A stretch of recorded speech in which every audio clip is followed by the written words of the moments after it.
Bunyog, bunyog, halikan na kasama ka. Bunyog, kapag buklod ay may pag-asa. Nagkaroon ngayon ng dokumento ang Municipal Civil Registrar, August 31, 2001, meron ng birth date si Mr. Willie Ong. Hindi nyo ba naintindihan yung impossibility ng mga ginagawa ninyo? Ha? Nahuhuli kayo doon sa ginagawa ninyo eh.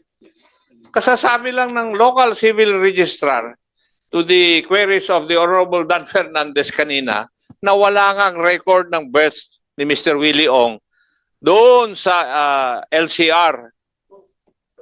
Sinertified ninyo August 27 na wala ngang record. Pero magic, nagkaroon. Turuan nyo nga po kami na paano mag-magic ng ganyan. Your Honor, if the reason why we have the record because it was validly endorsed to us by the then local civil registrar. We have here the original document, the endorsement letter, dated August 31. This is an original document, Your Honor, bearing the specific signature of the LCR. When we received this, we verify it with Who is the LCR then? Mr. Epifanio Areno. Kaya nga, yun nga sinasabi ko, nag-issue kayo ng certification August 27.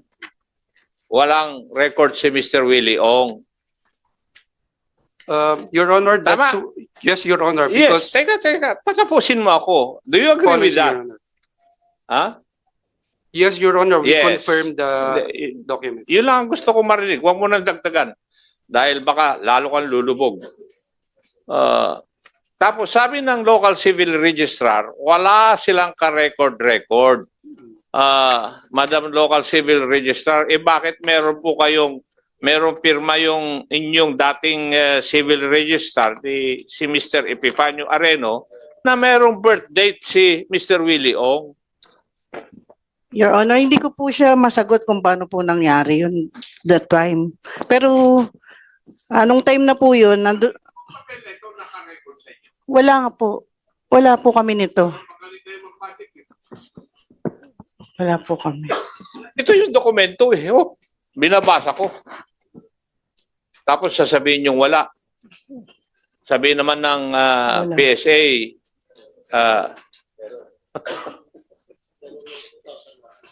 meron noong 2001. Alam niyo, kung titingnan po natin ito, ordinaryo lang ang tingin nyo na problema nito eh. Pero may implications po ito. Ginagawa niyong kalokohan. You know, any alien can get a Filipino passport. And I think it is already happening. If we have a DFA representative here, yes, I think nangyayari na po ito, di po ba?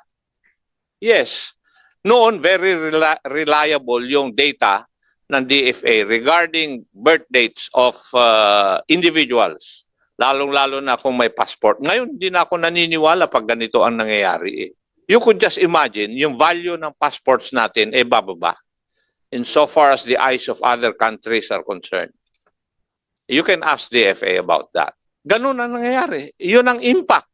Napakamura ang ating passport. And you, the agencies concerned, doon nag-originate kung paano in-issuean ng passport ng DFA yung isang alien. That is why, sinasabi nila rito na merong national security aspect itong problemang ito. So, paano nyo i-explain yung mga ito? Paano? And the PSA, in the last meeting, you committed to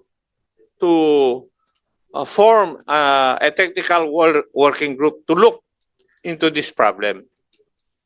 Tama? I have it on record. PSA was directed to create a technical working group to study this issue. Are you aware of that? Yes, Your Honor. Yes. And your report must be submitted, according to this, to be submitted to the committee before the SONA of the President in July 22. We submit, Your Honor. We will draft. You better do that. Yes, Your Honor. a while ago I was asking the yung that we invite the yung pinaka depository department of the PSA, including all those who are manning the what do you call that, the sa computer, yung mga Database. na database. Kasi may head kayo dyan eh. Di ba ma'am? Ma'am Telma Kahanding, you've been there for 40 years. Nasa national kayo. Yes. National kayo, right? So kung sa national kayo, alam nyo kung sino yung head nung nagmaman nung database. Sino? Anong pangalan nung nagmaman ng database? Actually, we have po partnership with With a private entity? yung computerization po ng PSA is a PPP project. Ano po? PPP project? Yung ating mga documents ng ating mga tao with regards sa birth certificate, private Yung computer partnership? yung Anong company kayo? Ulysses? Ulysses Marriage. Yung Ulysses na yon is being owned by whom? A private No. Who owned the Ulysses? So sila may hawak ng system. corporation. Yes, of No, course. we have- Yung ang database, sila may hawak. Ulysses. Who owns Ulysses? Ulysses. Who owns Ulysses? Who owns Ulysses? Ulysses Corporation. It is a corporation. Who owns the corporation? What are the names of the directors, officers? We will be given a sufficient time to verify with This the is central yeah, office, okay. Your Honor. Sige, we will give you time. But what I'm asking is the person who negotiated with PSA. Siyempre, yung may-ari nung yung Ulysses ba? Unisys. Yes, O Your siyempre, nakipag-negotiate yun sa inyo. Anong pangalan niya? Baka mamaya foreigner yan. Ay nabebenta na yung ating mga records. Anong pangalan po nung pinaka-presidente ng Unisys? Can you kindly submit to us kung nahirapan po kayo? Submit Yes, to us all the names of the directors of the Unisys. And how long have we been in contract with them? Ilang taon na po tayong may kontrata sa kanila? We submit, Your Honor. Sige po. Okay. Can we invite also, Mr. Chairman, yung yung pinaka-head ng PSA, si Dennis Mapa, and also that the last 3 former PSA officials, Mr. Okay. Chairman, So, and also all those who are manning the database of the PSA. Okay. Yung controlling mismo, yung nagko-control ng pagpasok noong mga nanggagaling sa iba't ibang LCR. local civil registrar. We need that, Mr. Chairman. Okay, Comsec, please take note of the request of Congressman Dan Fernandez. Mr. Chair. As to the personalities we will invite in the next scheduled hearing. Before we acknowledge Congressman Gomez, I'd like to share in relation to the questions propounded by the members to PSA. Pakita ko lang itong very crucial kasi itong information na to because Empire 999 owned by Mr. Willie Ong, majority owned by Mr. Willie Ong, is now 99% not a Pinoy, not a Filipino. And considering that he's not a Filipino, this is of course violative of the Constitution kasi yung 60-40 equity na violate niya dito, no? More than 40% siya eh. And to add insult to injury, ginamit niya yung pagiging fake niya na Pilipino para makabili ng maraming lupa dito sa ating bansa, no? And particularly in Pampanga. So ito, napaka-importante, yung korporasyon niya, when we traced back, yung some of the incorporators are related also to the other corporations registered in our country. Can we show it on screen? Yung mga, unahin muna natin ito, no? Ito, Mr. Willie Ong, fictitious PSA certification of the existing birth record, no actual record at the LCR. Dahil yun ang sabi ng LCR, at wala namang siyang kopya na, meron ba siyang Form 102, yung birth certificate, PSA? Wala. So meaning, kagaya nung sinabi nyo kanina, you will immediately cancel. What is there to cancel if he has no birth certificate? No, 'di ba? So ano 'yan? Yung Henry Bigay. Okay, one of the incorporators nung Yatay tsaka Omni. Sinabi dito, only the name of the mother was entered on the birth certificate. There seems to be a pattern, no? Yung mga Chinese nationals wanting to get Filipino citizenship, ang modus, pinanganak sa isang malayong lugar sa ating mga probinsya, late registration, ang nagpaanak, kumadrona, o midwife, lahat po yan. Yan o, yun yung pattern eh. At pang-apat, doon sa kanilang records that they submit, mothers lang ho yung nakarehistro. Or father, mother or father, hindi mother and father, no? So parang these are all red flags, 'di ba? Kung tutuusin, no? Ngayon, meron dito yung Bernice Yang Tan, I'm sure si Attorney Suwa who represents Miss Bernice Yang Tan and Denise Kayang, no? As one of the incorporators ng Yatay Industrial, nakalagay dito, meron silang timely registration of birth, no? Pero both their parents are Chinese. How come they were able to secure a Filipino citizenship? Kung parehas nilang magulang ay I don't know if Attorney Suwa is aware of that. Attorney. Your Honor, to my knowledge, Miss Bernice Yang Tan is married to a Filipino, and she acquired Filipino citizenship recently by virtue of the Moya Limiao rule, Your Honor.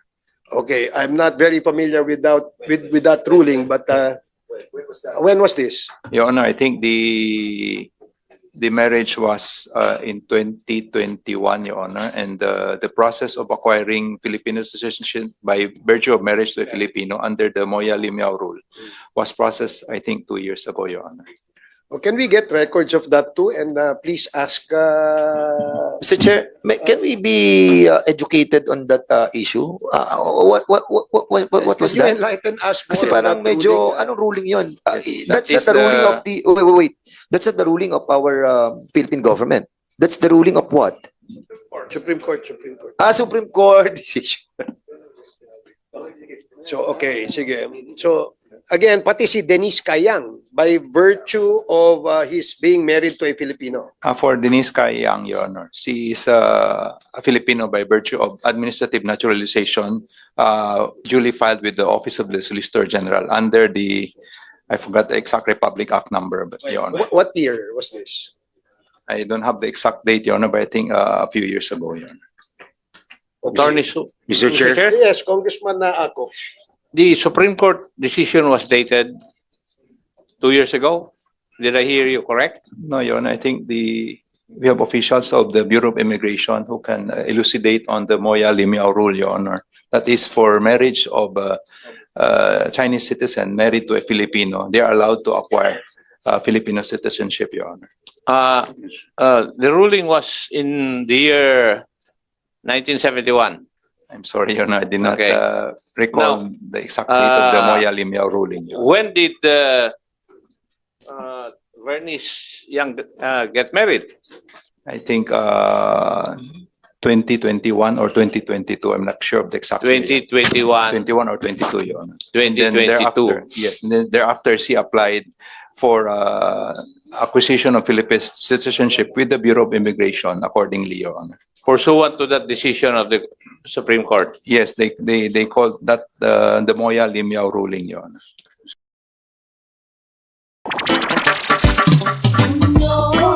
May hulanong salita na ang ibig sabihin dito ay ang pagkakaisa. Bunyog Party List. Halika na, Bunyog Party List ka na. Halika na, Bunyog Party List ka na. Sa susunod, ang atinang suportahan, Bunyog Party List, nagtataguyod ng katotohanan, lumalaban para sa bayan. Bunyog, bunyog, halika na kasama ka. Bunyog, kapag buklod ay may pag-asa. Luzon, Visayas, Mindanao, isa ang pananaw. Sa bagong Pilipinas ang bunyog isisigaw. Bunyog. bunyog, bunyog.